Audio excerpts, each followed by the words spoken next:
योगी सरकार में मंत्री दानिश आज़ाद अंसारी ने कहा कि तमाम देशवासियों और प्रदेशवासियों को बहुत बहुत मुबारकबाद। ईद भाईचारे का त्यौहार है। हम 20 दिनों तक रोज़ा रखते हैं। यह त्यौहार तपस्या और त्याग का प्रतीक है। केंद्र व राज्य की भाजपा सरकार ने सबका साथ सबका विकास के नारे पर काम किया है।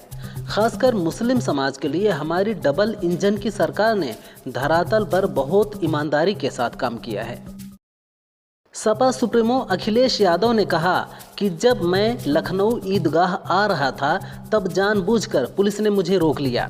आधे घंटे तक मैंने बातचीत की, इसके बाद मुझे आगे जाने दिया गया।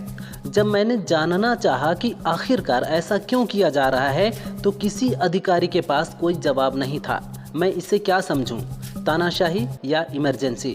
क्या ऐसा दबाव इसलिए बनाया जा रहा है कि हम दूसरे लोगों के समारोह में शामिल ना हों? अमेरिका में टिकटॉक बैन करने को लेकर बड़ा सर्वे किया गया है। प्यू रिसर्च सेंटर सर्वे के अनुसार अब केवल 34% अमेरिकी लोग टिकटॉक पर प्रतिबंध लगाने का समर्थन कर रहे हैं, जो मार्च 2023 में 50% था। 2023 में 59% अमेरिकी लोग टिकटॉक को राष्ट्रीय सुरक्षा के लिए खतरा मानते थे, लेकिन अब यह संख्या घटकर 49% रह गई है। टिकटॉक बैन के समर्थन में रहने वाले 34% अमेरिकियों के अनुसार इसमें डेटा सेफ्टी का खतरा है। म्यांमार में 7.7 तीव्रता के शक्तिशाली भूकंप ने रमजान के पवित्र महीने में शुक्रवार की नमाज के दौरान भयानक तबाही मचाई। इस आपदा में 700 से अधिक नमाजी मस्जिदों के अंदर दबकर मर गए और इस दौरान 60 मस्जिद पूरी तरह से तबाह हो गईं। आधिकारिक आंकड़ों के मुताबिक अब तक कुल 1700 लोगों की मौत हुई है। इस विनाशकारी आपदा के बाद बचाव दल और राहत संगठन राहत कार्य में अब भी जुटे हुए हैं। ईद के मौके पर देश के कई शहरों में वक्फ संशोधन विधेयक का विरोध हुआ। नमाजियों ने हाथ पर काली पट्टी बांधकर नमाज अदा की। इस बीच केंद्रीय मंत्री किरेन रिजिजू ने कहा, मुस्लिमों के एक वर्ग ने संपत्ति पर कब्जा कर रखा है। जिन्होंने कब्जा किया है सिर्फ वे ही इस वक्फ संशोधन बिल का विरोध कर रहे हैं। बिल को लेकर गुमराह किया जा रहा है। बताया जा रहा है कि वक्फ संशोधन बिल इसी हफ्ते संसद में पेश हो सकता है। यूपी के नोएडा में तेज रफ्तार लैम्बोर्गिनी से 2 मजदूरों को कुचलने का मामला तूल पकड़ता जा रहा है।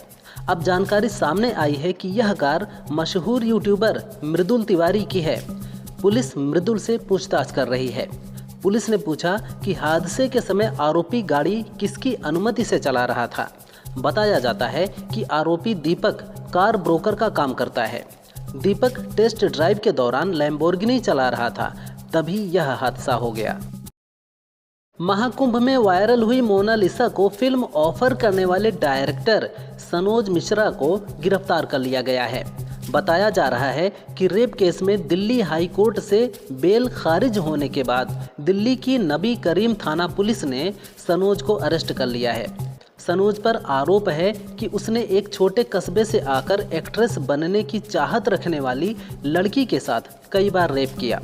अब सवाल उठ रहे हैं कि क्या मोनालिसा की फिल्म बंद हो गई?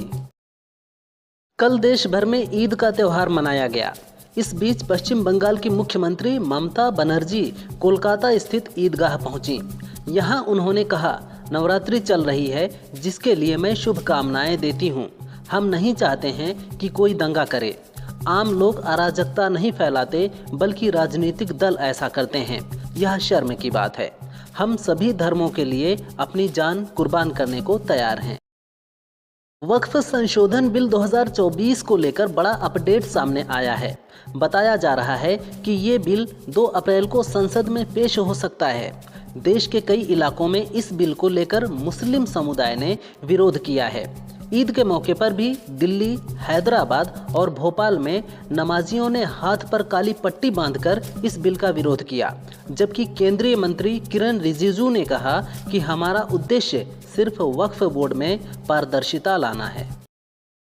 गोंडा में पति पत्नी के झगड़े में पत्नी ने पति को काटकर ड्रम में भरवा देने की धमकी दी है।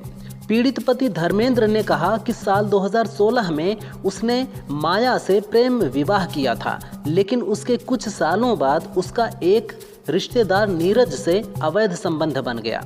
मना करने पर मारपीट की। पिछले दिनों वह घर आई और घर में रखे जेवरात लेकर जाने लगी। रोकने पर धमकी दी कि तुम्हें भी काट कर ड्रम में भर दूंगी। पुलिस जांच में जुटी है।